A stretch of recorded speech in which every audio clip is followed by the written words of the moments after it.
आर्याव्रत आए हैं, इनको मैं ऐड करता हूँ। हाँ जी, आर्याव्रत बताएँ क्या कहना चाहते हैं? हेलो। हाँ जी, बोलिए।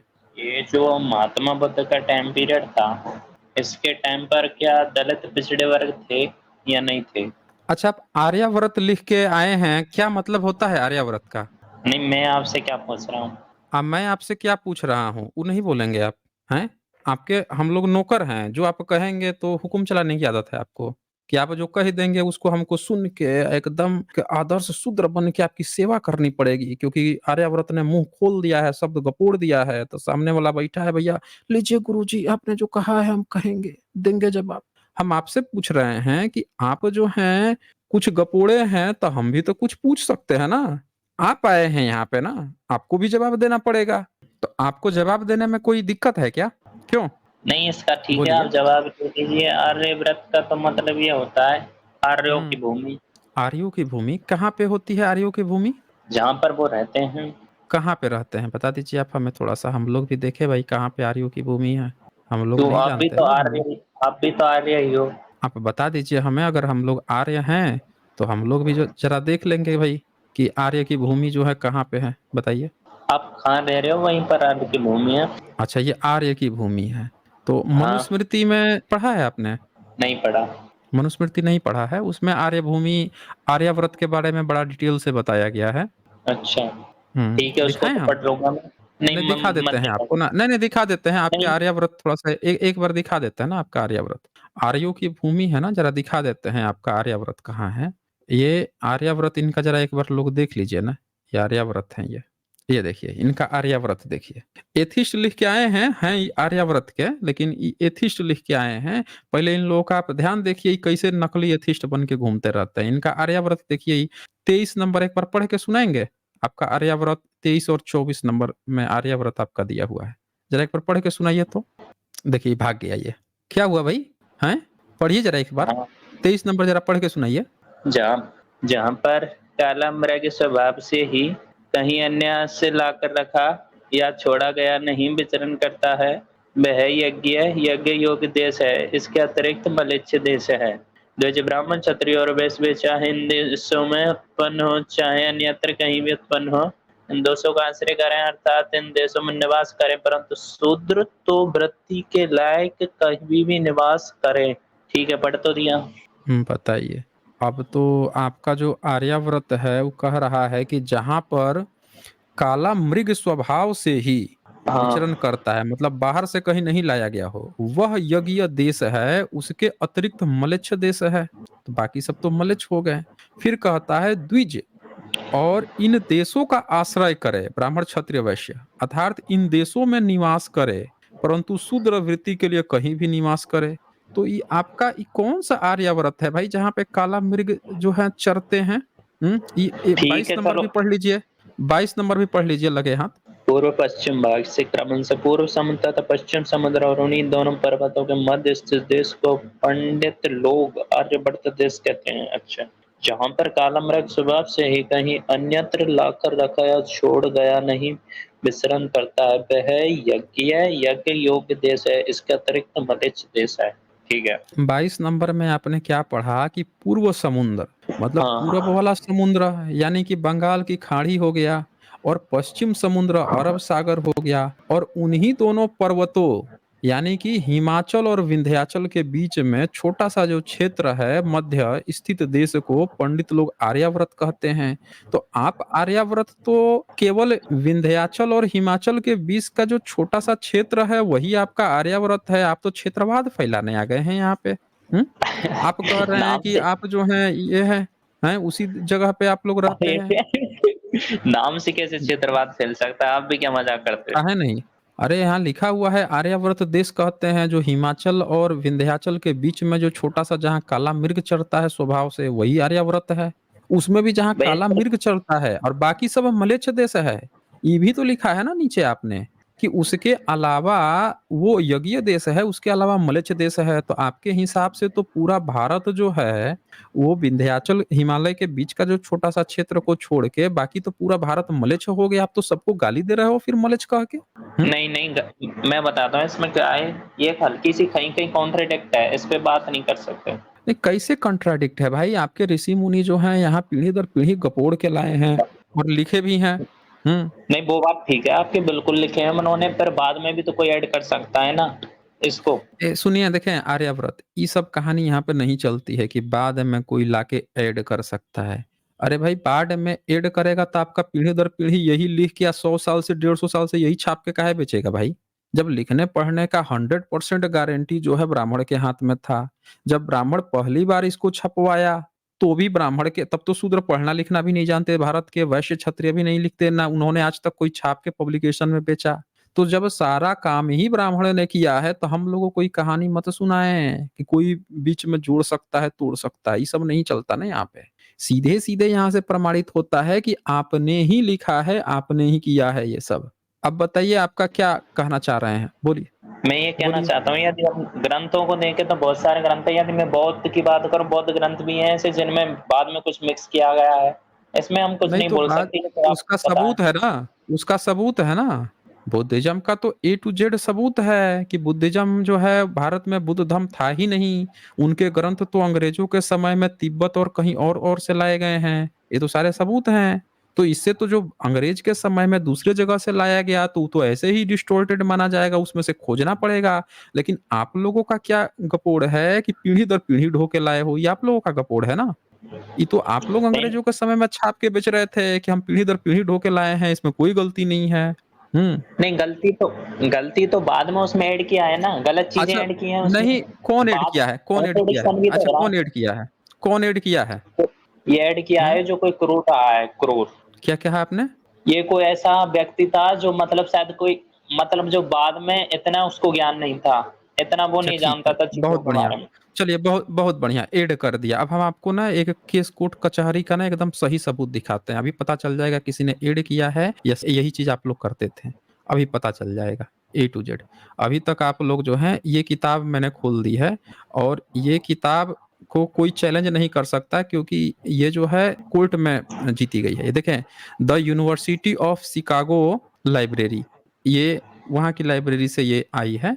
और इसमें क्या लिखा गया है ये देखिए, महाराज लीवल case including Bhatia conspiracy case, ये दो केस हुआ था। और इसमें 1861 सुप्रीम कोर्ट प्लियासाइड, सुप्रीम कोर्ट वहां का बॉम्बे सुप्रीम कोर्ट में लड़ा गया था 1861 का। अब इसकी जो है हम आपको एक वो दिखाते हैं। ये देखिए यहाँ पे क्या है, कृष्ण दास मुलोजी। कृष्णा नाम आपका 1861 में भी कृष्ण नाम नहीं था, कृष्ण नाम हुआ करता था। देख लीजिए, कृष्ण नाम हुआ करता था। अब हम आपको एक दिखाते हैं, जरा पढ़ के बताइए, अभी पता चल जाएगा सब लोगों को कि सब सही में होता था या सब झूठ है। ठीक है, ये भाग गए क्या ये? हैं, भाग गया क्या भाई? ये देखिए, ये भाग गया। ये किताब खुली या भाग गया ये, देख लीजिए। अभी पता चल जाता ना यहीं से। ये तो ऑफिशियल रिकॉर्ड्स है ना। ये लोग मिलावट मिलावट का रोना दूसरों को गवाते हैं, ऑफिशियल रिकॉर्ड्स है। अभी पढ़ के पता चल जाता तुरंत ही कि भाई मिलावट कौन किया है या यही इनका धर्म था। देखे आ गए हैं ये। हाँ जी, एथिस्ट, आर्यव्रत एथिस्ट। पढ़ेंगे, जरा पढ़ के सुनाएंगे। क्या? अरे एक बार आप मेरी एक बात सुनो। हम्म हेलो, सुन सकते हो क्या? हम बोल रहे हैं कि एक बार इसको पढ़ के सुनाएंगे, ये क्या लिखा हुआ है। अच्छा, ये क्या लिखा हुआ है? हम्म There is a temple at Ved dedicated to Lakshmi, the plaintiff threw gulal there. There were females present. He threw the gulal on the female, then on a number of persons near the gate. When gulal was thrown, in two or three handfuls person outside enclosure could not see what going inside. Immediately after throwing the gulal, he squeezed the breast of young girl, a Bhatian, who was near the gate. She smiled a few days after this, and I Ray Uncle Damodar Dwej went to the plentiful house at Wit. It was about 1 or 1:30 in the day. He was lying in his bed, and I and my uncle went and began shampooing his leg. It is annual to do when the Maharaja is lying down regarding him. क्या मतलब हुआ इसका, बताएंगे जरा? नहीं नहीं, ठीक है, मतलब तो मैं समझ गया इसका। तो हम लोगों को भी जरा बता दीजिए ना, हमारी नहीं पब्लिक को भी जरा नहीं बता दीजिए इसका क्या मतलब हुआ। बताइए ना एक बार। नहीं अरे बता दीजिए। नहीं नहीं नहीं, आप बताओ, आपके आपके मुंह से अच्छा लगेगा, ये मेरे मुंह से अच्छा नहीं लगेगा। बताइए, कह रहे हैं मेरे मुंह से अच्छा लगेगा। सुन लिया आप लोगों ने इनकी कहानी, इनके एक मंदिर की कहानी बताई जा रही है। उनके मंदिर में इनके महाराज जी बैठे हुए थे और क्या चल रहा था वहां पे, गुलाल चल रही थी। तभी अचानक से महाराज जी जो हैं वहाँ पे एक यंग जो लड़की थी, एक जवान लड़की थी, उसके ब्रेस्ट जो है स्क्वीज कर दिए। कौन? महाराज जी, जो टेम्पल के इनके महाराज जी थे वो कर दिए। और उसके बाद से क्या हुआ, अगले दिन क्या हुआ, कुछ दिन बाद वो जो लड़का बता रहा है, गवाही दे रहा है कोर्ट में, वो बोला कि मैं और मेरे अंकल महाराज जी के यहाँ गए थे, वो बैठे हुए थे, सोए थे, हम लोग उनका पैर दबा रहे थे। आगे जरा पढ़िए तो, पढ़ के अरे सुनाइए मैं, तो। ये पूरी बात फेक है, इसका कोई एविडेंस नहीं है, फेक बात है, मन से बनाई गई है ये फंसाने के लिए। एथिस्ट महोदय, इस पर रिजल्ट आया है, पढ़िए ना, एक बार पढ़ के सुनाइए ना, अभी पता चल जाएगा कि फेक है कि नहीं है। एक बार पढ़ के सुनाइए। रिजल्ट तो आ जाएगा, उसमें क्या है, आप बता। अरे भाई, इस पर ये जो है ना, कोर्ट कोर्ट हुआ है, ये कोर्ट में केस चला है, पूरे जितनी भी चीजें हैं उसका रिजल्ट भी निकला है। तो हमें कहानी मत सुनाइए। यहाँ पे ये लोगों के कारनामे क्या चल रहे थे दोस्तों, कि ये लोग क्या करते थे, इनके पुजारी जो हैं, ये सब सिखा दिए थे लोगों को गीता, भगवत गीता में, कि नारी जो होती है, वैश्य शूद्र जो होता है, वो क्या होता है, पाप योनि होते हैं। और पाप योनि से पुण्य योनि कैसे बनेंगे, तो हम ब्राह्मणों के पास आएंगे, हम इनको ले जाएंगे। और ये पट्टी पढ़ा के ये क्या करते थे, लड़कियों को, छोटी छोटी लड़कियों को बोल देते थे, शादी करा देते थे। और सारी छोटी छोटी लड़कियां जो हैं कि हमको भी स्वर्ग मिलेगा, डरी डरती थी, सेवा देने पहुंच जाती थी। सेवा कैसे चलती थी इनकी, इस तरह से सेवा चलती थी। किसी के हाथ रख दिया, किसी पे ब्रेस्ट स्क्वीज कर दिए किसी का, अब उसको लेके आया जाता था, लीजिए महाराज आपके पास। इनको पढ़ने में शर्म आ रही है। अब एक लड़का जो है गवाही दिया, उसने देखा अपनी आंखों से, क्या देखा, तो ये देखिए, while so employed the girl whose breast the Maharaj had squeezed, जिस लड़की का स्क्वीज किए थे breast Maharaj ji, came accompanied by a widow, एक विडो के द्वारा लाई गई। The widow came up and whispered to the Maharaj, कान में कुछ फुसफुसाई। फिर उन्होंने कहा कि भाई आप लोग बाहर जाइए, तो अंकल और लड़का बाहर चले गए, लड़की भीतर चली गई। The girl was left there. Afterwards the widow came out, और बाहर आई और दरवाजा बंद कर दी widow, and held the chain. फिर क्या होता है, the widow smiled and ask my uncle if I would like to see Raslila. अब जो विडो थी वो क्या कहती है लड़का से कि भीतर रासलीला चल रही है, देखोगे, मुस्कुराते हुए। समझ रहे हैं ना। फिर आगे आप कहानी सुनिए। We went in, the plaintiff was in the act of having carnal intercourse with the girl inside. देख लीजिए, भीतर रासलीला चल रही है। The plaintiff said to my uncle what will he give for sinning. देखने के लिए इसको क्या देना होगा, ये जो भीतर रासलीला चल रही है उसको देखने के लिए हमको क्या देना होगा। तो कहता है my uncle said he will do you service. Before I went in I had agreed to give 100 कचेस काउरीज अबाउट 30 रुपीज, 30 रुपए उस समय का, for seeing the site.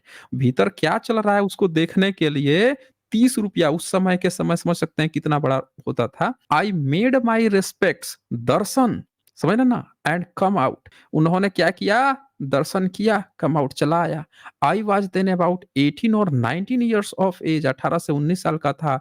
It is considered continuous to witness a pious act by Vaishnavas to witness the ras lila of the महाराज। जो वैष्णवाज थे वहां के, वो कंटिन्यूअस, बहुत सारे जो वैष्णवाज थे वो रासलीला देखा करते थे। समझ रहे ना। इस प्रथा पे रोक लगाई गई है इस केस के बाद से। बताइए, किसी भी लड़की पर हाथ रख देते थे और पता चलता है कि उस जगह के जो वैष्णवाज लोग थे उसमें से बहुत सारे लोग थे। अभी फिल्म भी महाराज आई है, इसी पर बेस्ड है, उसने दिखाया है, किताब का भी नाम लिया है। और ये दिखाया है कि वहां पे इतना डरा दिया गया था महिलाओं को कि सब अपनी अपनी लड़कियां भेज देती थी कि हम महिलाएं, तो हम महिलाओं का क्या धर्म है, हम तो पाप योनि में जन्म लिए हैं, हमको अगर स्वर्ग चाहिए, मर्द तो कुछ ही अगर गुरु जी की सेवा करके स्वर्ग मिल जाएगा, लेकिन हम जो महिलाएं हैं, हमको धर्म में यही कहा गया है कि हम महाराज की सेवा करेंगी। अब महाराज की कौन सी सेवा भीतर चलती थी देख लीजिए, पैसा ले लेके ऊपर से रासलीला दिखाई जाती थी, चरण सेवा चलती थी। तब अंग्रेज गवर्नमेंट ने इस पर रोक लगाई है इस केस के बाद से। इस केस के बाद उस चरण सेवा पे, चरण सेवा के नाम पे लड़की को भीतर ले जाके ऊपर से शो चलता था। बताइए, फिल्म सिनेमा तो आया नहीं था, इस शो चलता था। ये हमको बता रहे थे कि इनका धर्म बता रहे थे ये हम लोगों को कि मिलावट कर दिया। अरे मिलावट क्या कर दिया आप लोगों ने, यहाँ पे ये तक लिखा है, देखिए क्या आगे लिखता है ये। Both the secretary who sees and the women who is enjoyed pay to have connection with the Maharaj is considered to lead to Golok, the paradise of the 1600 gopis. ये देखिए, सब लोग ध्यान से देख लीजिए, भीतर जो रासलीला चलती थी, उस रासलीला को देखने के लिए पैसा पे करते थे, सब लोग देख सकते थे। और इन्होंने क्या कहा कि कृष्ण रासलीला करते थे। अब बताइए, कृष्ण रासलीला करते थे या कृष्ण के नाम पे जो बैठ के मंदिर खोल के बैठा हुआ था, वो भारत के देखें शूद्र वर्ग कौन था? पिछड़ा वर्ग था। ये रासलीला किसके साथ चलती थी? क्या अछूत वर्ग के साथ चलती थी? नहीं, अछूत को तो अधिकार ही नहीं था, अनटचेबल से तुम जाओ। अब सोचिए, ये रासलीलाएं कौन सी महिलाओं के साथ चल रही थी और आज भी चेंज आया है? समझ में आ रहा है धर्म क्या था? ई धर्म मान के सब लोग रासलीला रचवा रहे थे, ऊपर से सब बैठ के शो देखते थे। ई धर्म था। और ये कोर्ट में गया, कोर्ट में जाके इन्होंने हारा है, केस हारा है, तब जाके सब प्रथाएं सब बंद हुई हैं और रोक लगी है। अई हमको बता रहे हैं दूसर कोनो आके मिला गया। अरे सब कुकर्म करके आप लोग बैठे हुए हो। आप लोगों की एक-एक कोर्ट में जो उस समय की गवाहियाँ हुई हैं, उस समय के जो रिपोर्ट्स आई हैं, खोल के दिखा दिया जाए, तो अभी के अभी जो हैं, जितने भी लोग हैं, पब्लिक जो हैं, सबको पता चल जाएगा कि आपका कौन-सा धर्म था। धर्म में क्या-क्या चलता था। धर्म था ये सब? इसको धर्म कहते हैं? हैं? ये सब धर्म था आपका? यहाँ पे बताइए, ये कोई धर्म होता है भाई? और ये बता रहे हैं कि इन लोगों ने बुद्ध धर्म में खराबियाँ आ गई थी, तो इनका हिंदू धर्म आया, इसीलिए लोग इधर को चले आए। ये सब अच्छाइयाँ हैं? सब लोग देख सकते हैं भाई। अगर आप उस अंग्रेजों के समय में इन लोगों ने कौन-कौन सी प्रथाओं को धर्म बना रखा था, ये कहानियाँ जैसे सुन लेंगे, देख लेंगे, सब इनका धर्म समझ में आ जाएगा, तुरंत ही घर वापसी कर लेंगे और अपने बाबा साहब के मार्ग पर चलने लगेंगे। कोई धर्म था ये? बता दीजिए। तो मिस्टर देखिए, फिर ये एथिस्ट लिख के आ रहे हैं आर्यावर्त। अब आपको इससे ज़्यादा मौका नहीं दूँगा मैं। जब आर्यावर्त हैं तो सीधे-सीधे बन के आइए आर्यावर्त। कहानी काहे बदल रहे हैं?